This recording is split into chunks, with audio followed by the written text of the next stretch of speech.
bencana Aceh, kemudian gempa Padang. Itu Arta Graha Peduli itu paling pertama saya lihat mendarat, baik di Aceh maupun di Padang. Bahkan yang lain-lain baru datang belakangan. Apa yang mendorong pertama kali Arta Graha ini terbentuk? Sebenarnya Arta Graha Peduli itu cikal bakal daripada tahun 91, Pak. Dari keluarga seorang senior. Pas kebetulan ibunya berpulang ke alam baka atau meninggal, mohon maaf. Terus di situ saya ngelihat betapa banyak orang datang. Dia ada henti, padahal beliau bukan orang yang sangat luar biasa secara ukuran kita yang normal, dan juga ibunya juga bukan orang yang bekerja seperti halnya sangat khusus, kecuali seorang ibu yang melayani masyarakat. Di situ saya melihat banyak orang nangis, banyak orang berkerumun. Saya tanya, sahabat Bapak, ini ibu hebat kali, saya bilang. Nah disitulah dia menjelaskan bahwa ibunya itu tiap hari Jumat melakukan program bantuan beras untuk fakir miskin. Jadi saya ngomong apa adanya, saya tiru, Pak. Dari sejak tahun 91 itu saya tirulah yang namanya belum ada AGP. Program bantuan beras orang miskin, Pak. Dan udah gitu untuk mereka yang di luar hal-hal itu saya taruh yang namanya PO Box 50. Saya nggak keluar muka, jadi PO Box itu tempat orang meminta bantuan yang tidak tertentu oleh program kita. Itulah cikal bakalnya Arta Graha Peduli, Pak. Enggak, kan sebenarnya banyak pengusaha yang sangat sukses, yang sukses sekali. Tapi yang bisa kayak Arta Graha itu saya kira jarang ya. Artinya tidak hanya ada bencana alam, tapi lebaran pun ada pasar murah diadakan, ada sembako murah. Ini yang merangsang Pak Tobi untuk selalu berbuat begitu. Ya saya kira Pak, motonya adalah kepedulian, Pak. Jadi kita berbagi dan peduli. Jadi dengan suatu wadah kelompok kawan-kawan Arta Graha Group bersama didukung oleh Arta Graha Network serta rekan-rekan relawan AGP yang jumlahnya 8.000 orang. Nah, kita sama-sama selalu bekerja sama bagaimana untuk melakukan corporate social responsibility, dan di mana masyarakat memerlukan, kami berpartner sama-sama pemerintah di pusat tingkat kecamatan sampai ke pusat provinsi maupun tingkat nasional yang mana mungkin kami ikut berperan serta. Dan kebetulan memang kami punya tim relawan Arta Graha Peduli bersama-sama dengan corporate social safety responsibility kita, Pak, ada 8.000 orang yang selalu full time menangani soal program-program CSSR-nya Arta Graha Peduli dan Arta Graha Group, Pak. Dan itu menjadi satu bagian daripada komponen modal kerja kita, bukan cost. Kami menaruh program sosial, bantuan sosial masyarakat dengan wadah Arta Graha Peduli itu adalah bagian daripada komponen cost, komponen modal, Pak, bukan komponen cost, Pak. Jadi dengan begitu, keterlibatan kami dalam program kerja yang membantu masyarakat kalau kita bencana alam atau sekarang ini pandemik, bencana alam non pandemik serta hal lain, itu sudah menjadi bagian daripada kepedulian yang menurut saya coba maksimal wajibkan kita ikut berperan aktif. Termasuk pada saat lebaran, menghadapi puasa, menghadapi tahun baru, menghadapi Natal, menghadapi juga Imlek, menghadapi lebaran haji, dan lain-lain segala macam, Pak. Murni hanya untuk bagaimana kami aktif maju untuk membantu masyarakat. Dan juga saya dengar Pak Tobi itu tidak hanya di bencana, tapi juga ada tugas-tugas negara yang butuh bantuan swadaya masyarakat. Saya juga dengar banyak sumbangan dari Pak Tommy, baik ke aparat seperti TNI dan Polri maupun ke aparat sipil lainnya. Ya, kalau saya menanggapinya Pak, untuk kepada partisipasi kepada negara Pak, termasuk kepada aparat pemerintah, institusi aparat pemerintahan Pak. Sebenarnya bukan kami menyumbang Pak. Banyak pengusaha yang ingin menyumbang dan menyumbangkan juga banyak Pak. Cuman kami kadang-kala dikasih porsi, ya kan, tampil lebih aktif, karena kebetulan kami ada relawan yang melaksanakannya Pak. Ada petugasnya lah ya. Ya, jadi kalau pengusaha-pengusaha lain yang sangat banyak membantu, mungkin hanya membantu berupa dukungan fasilitas logistik ataupun sarananya. Kalau kami kalau memang bisa diberi kesempatan, jadi kami diberi kesempatan untuk ikut membantu. Itu kami kadang-kala membantu juga sampai menurunkan orang-orang kami. Saya kira hanya itu aja komplimennya daripada Akta Gerak Peduli, Pak.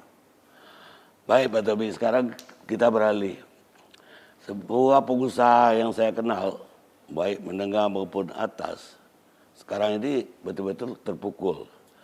Lebih terpukul dibanding 98 dulu. 98 ya terjadi huru-hara segala macam. Berapa bulan kemudian udah bisa recovery. Sekarang ini udah hampir setahun, belum jelas ujungnya di mana. Bagaimana Pak Tommy dengan grupnya yang begitu besar melihat situasi ini dan menghadapi situasi ini, dan apa kiatnya Pak Tommy untuk bisa tetap survive? Saya kira pertama kali Bang Karni, kami bukan grup yang besar-besar banget Pak. Cuma kami berusaha jadi grup yang kompak Pak. Kedua, dalam rangka kami menghadapi pukulan-pukulan ekonomi karena dampak daripada pandemik Pak. Kami melihat adalah suatu realita. Inilah saatnya para pengusaha swasta nasional, meskipun juga ataupun juga pengusaha asing dan pengusaha besar, menengah besar dan menengah atas, itu bahu-membahu menjadi bagian daripada sistem anak Indonesia, di mana pada saat pemerintah atau negara menghadapi cobaan-cobaan yang demikian berat, kita tampil untuk maksimal. Saya kira pukulan-pukulan ekonomi yang terjadi, itu bukan terjadi hanya di Indonesia, di seluruh dunia. Kita mengeluh pun tidak menyelesaikan masalah. Dan nggak ada yang bisa disalahin, karena tidak ada orang yang berkehendak masalah ini, Pak. Lebih baik daripada saya hanya berpikir Akta Gerak Peduli dengan mengajak kawan-kawan, marilah kita gotong royong berbuat. Ya. Anggaplah kita ini kembali kepada masa era kita dulu juga belum bukan siapa-siapa. Saya kira semua pribadi yang banyak menjadi pemain nasional dan pemain besar, mungkin 5 tahun lalu, 10 tahun lalu, 20 tahun lalu, 30 tahun lalu, mungkin juga belum tentu sebesar saat-saat sekarang. Ya, jadi kita harus ikhlas juga kalau kita harus kembali kepada posisi kita. Dalam kondisi yang terburuk, itu kembali kepada posisi, anggaplah posisi kita 10, 15, atau 20 tahun lalu. Dalam rangka ekonomi. Toh itu masih lebih bagus daripada kembali kita 40 tahun yang lalu, Pak. Jadi saya kira ya udah kita hadapin realita aja. Toh pemerintah juga sudah bekerja keras kan. Mati-matian siang dan malam mengerahkan seluruh tenaganya, Bapak Presiden dengan semua jajarannya. Istilah saya, pemimpin kita sudah bekerja seminggu 8 hari. Nah kita ini harus bekerja seminggu 10 hari Pak, untuk menyelesaikan itu. Saya kira saya hanya mengatakan kita harus gotong royong, karena ini bukan masalah soal kita pribadi, tapi semua masalah nasional dan masalah internasional. Harapan saya, apa yang AGP lakukan ini maupun kecil, bukan kami yang terbaik, tapi harapan kami, apa yang kita kerjakan ini, juga berupa suatu bukti partisipasi kami kepada masyarakat, rakyat, dan juga pengabdian kami kepada orang tua kami yang namanya pemerintah. Dan juga kami coba meneladani diri kami ya, untuk menjadi warga negara yang baik untuk Indonesia, Pak. Dan saya lihat, syukur alhamdulillah, begitu banyak pengusaha nasional, event internasional, dan juga pejabat nasional maupun pejabat daerah sudah begitu banyak mati-matian. Bahwa dalam perjalanannya belum ada yang sempurna. Ya memang kita sekarang mulai dari yang tidak siap. Karena COVID ini kan datangnya nggak pakai aba-aba, Bang. Datang muk aja totalnya. Ada hantu namanya COVID di antara kita. Jadi memang kita tidak dipersiapkan untuk menghadapi COVID.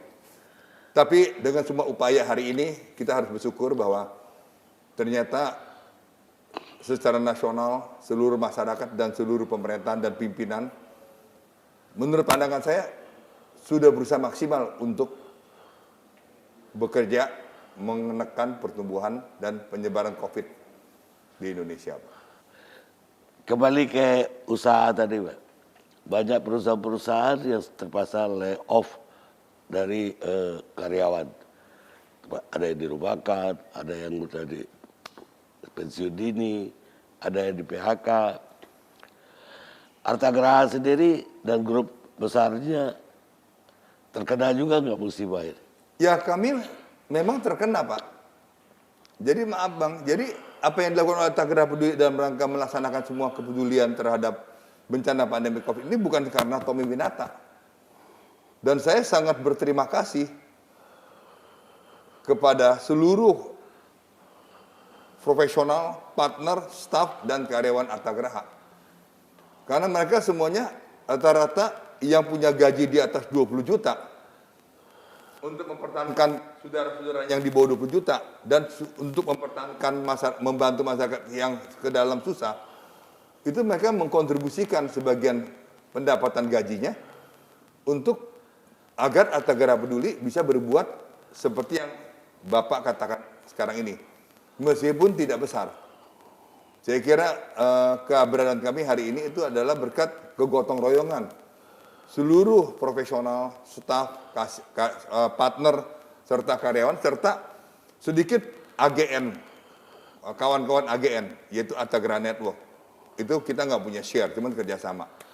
Yang banyak membantu kami seperti kita lihat di papan itu, mereka bahu-membahu membantu kami, Pak. Dan tidak lalah-lalanya. Jadi saya kira kita gunakan ini semaksimal mungkin untuk bekerja sama, Pak. Dan saya juga ucapkan terima kasih kepada seluruh profesional, staf, karyawan yang income-nya di atas 20-an itu sampai hari ini masih belum terlalu mengeluh untuk mengkontribusikan sebagian gajinya kepada kegiatan Arta Geraha Peduli menghadapi bencana pandemik. Ya kalau Pak Tommy itu kan memang udah udah teruji lah. Maka saya baca selama dari karir dari bawah sampai 5 kali bangkrut. Tapi bisa berdiri lagi. Kan tidak semua orang juga punya pengalaman seperti Pak Tommy. Dan bisa never surrender, nggak pernah menyerah gitu. Ya saya kira begini Pak, kita mungkin kalau kehendak Tuhan dan cobaan Tuhan yang Maha Kuasa, ya kalau kita harus rugi harta, ya nggak apa-apa Pak. Tapi saya selalu bicara pada moral, mental, dan militansi daripada pemikiran saya Pak. Kita boleh miskin harta, tapi kita tidak boleh miskin pengabdian dan miskin daya tahan. Yang namanya menikmati cobaan dan tekanan serta kesusahan. Karena saya percaya seperti kita sebagai umat beragama, Tuhan tidak akan pernah mencoba umatnya melampaui batas kemampuannya. Jadi daripada kita mengeluh, tidak menyelesaikan masalah, mari kita bahu-membahu, kita berjuang Pak. Ya apalagi saya dengar awalnya malah dari, artinya nggak punya apa-apa lah, dari bawah sekali untuk bisa survive seperti ini. Itu kan perjuangan itu sangat luar biasa baru bisa. Bukan ujuk-ujuk datang sendiri. Dan saya dengar malah kecilnya hampir mirip saya juga. Yatim piatu. Kalau saya piatu dari kecil jadi anak jalanan. Kalau Pak Tobi lebih parah lagi saya lihat yatim piatu gitu. Kagak saya Pak, maaf. Hah? Saya ada ayah ibu Pak. Oh ada ya. Ada Iya. ayah ibu Pak. Oh di literatur itu dibilang. Mungkin mereka, ya namanya mereka nulis Pak, nggak nanya ke saya Pak. Oh ditulis sekarang aja gitu. Jadi saya juga bukan keluar rumah tanpa modal Pak. Nanti kualat sama ibu saya Pak. Adalah 3 setel pakaian sama uang 30.000 rupiah Pak. Dan waktu itu udah besar Pak, yang untuk saya bawa bekal saya berangkat merantau Pak. Dari Kalimantan langsung ke Jakarta. Iya, enggak, saya dari Jakarta ke Kalimantan Pak, terbalik Pak. Oh terbalik. Lahir kan di sana katanya. Enggak, saya lahir di Jakarta. Kemayoran Pak, Gang Mangga Pak.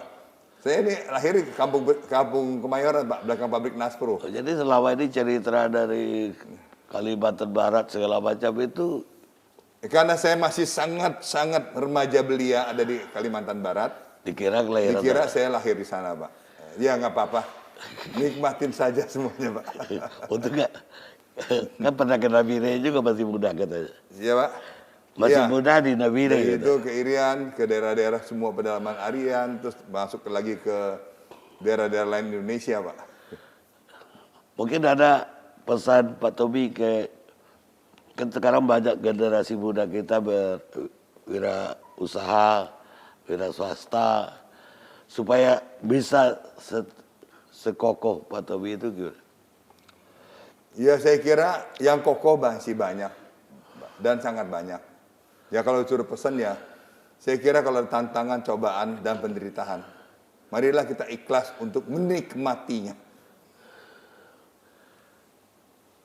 Untuk tetap berjuang gitu. Ya saya kira kita harus tetap tidak boleh menyerah. Dan kita selalu harus bangkit dari kekalahan, bangkit dari kekurangan, tanpa menggerutu. Dan kita bekerja keras, dan bekerja keras. Itu saja Pak. Ya, dan tidak pernah harus menjadi kecewa dengan menyalahkan orang lain. Kalau kita belum sukses atau gagal lagi, mungkin amal perbuatan kita di daftar buku Gusti Allah itu belum waktunya Pak sukses Pak. Belum hijau ya. Iya, Masih jadi kita merah. mesti berjuang Pak. Tapi itu buku Pak yang merah jadi kuning, kuning jadi hijau Pak. Kalau lihat cerita tadi ya, cerita Harta Graha Peduli dan bagaimana ketika bencana terjadi dan yang saya saksikan sendiri, kok agak berbeda, agak terbalik dengan persepsi banyak orang juga terhadap Pak Tobi, bahwa Pak Tobi itu dituduh macam-macam lah, mafia ini, bahkan mafia narkoba dituduh. Ini bagaimana Pak Tobi menghadapi ini? Ya saya hanya, apapun yang orang tuduhkan itu Pak, saya hanya menikmati bahwa kita diperhitungkan. Saking kita diperhitungkan ya, maka segala macam hal-hal yang bisa ditempelin ke kita, tempelin aja Pak. Ya kan? Dan saya pikir itu semua harus saya hadapi dengan tegar. Ya kan? Karena saya selalu menikmati kalau masih diisukan berarti diingat. Kalau dijelekin berarti diperhitungkan. Coba bayangin Bang, kalau TW tidak pernah dijelek-jelekin, mungkin saya hari ini nggak sematang ini. Kalau TW tidak pernah digebukin, mungkin juga nggak sematang ini.